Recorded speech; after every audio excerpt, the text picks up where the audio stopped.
Welcome back students. Thermodynamics, इसमें आज हम कवर कर रहे हैं रेफ्रिजरेटर या हीट पंप जिसे कहते हैं। तो हीट पंप जैसा कि इसका नाम है, हीट को ये क्या करेगा, सिंक से लेगा और इसको रिजर्वायर में लेके जाएगा।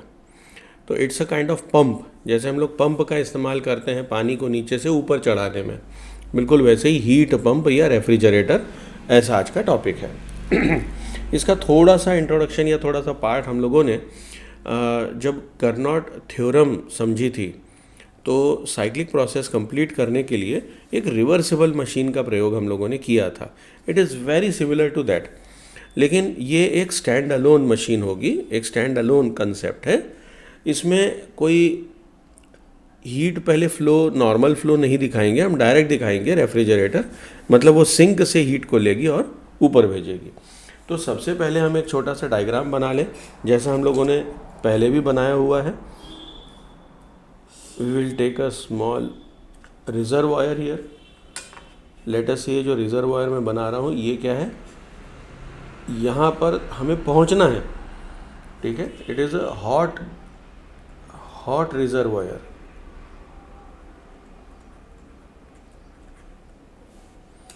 एट टेम्परेचर T1, फिर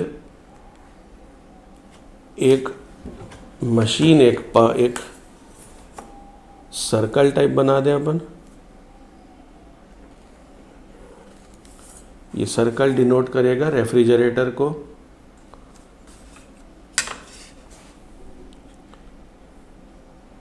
सिंक से हम इसे कनेक्ट कर देंगे। That means it will take heat from sink. So sink at temperature T2, इसको कोल्ड रिजर्वायर भी कभी कभी कह देते हैं। सिंक को हॉट रिजर्वायर ऊपर लिखा है, नीचे लिखेंगे कोल्ड रिजर्वायर, तो इवन दैट इज़ फाइन।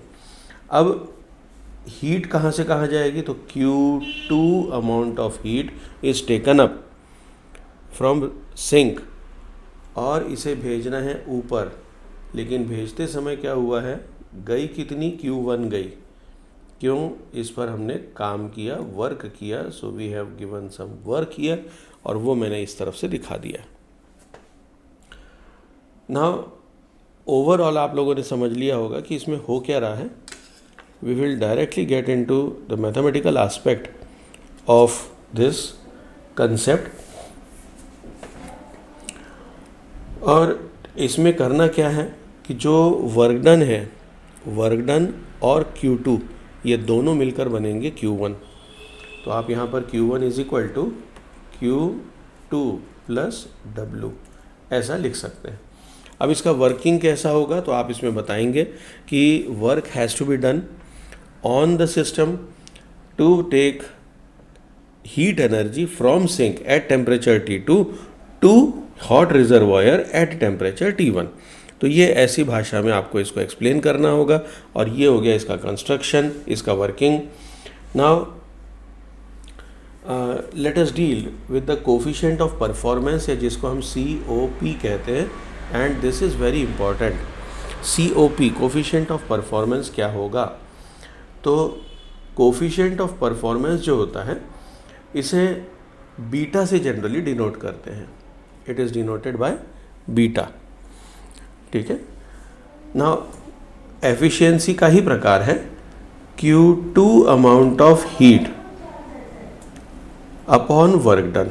तो ये इसका कंसेप्ट है। कंसेप्ट क्या है, आपने Q2 amount of work energy को उठाया और उस पर आपने वर्क किया। तो विथ रिस्पेक्ट टू वर्क आप कितनी एनर्जी को रिमूव कर पा रहे हैं या ले के ऊपर जा पा रहे हैं, that is your COP। Now when we speak of Q2, तो हम जानते हैं कि भैया वर्क डन जो है, अब की बार work done is equal to, यहाँ से आप समझ जाएंगे, work done is equal to Q1 minus Q2 है।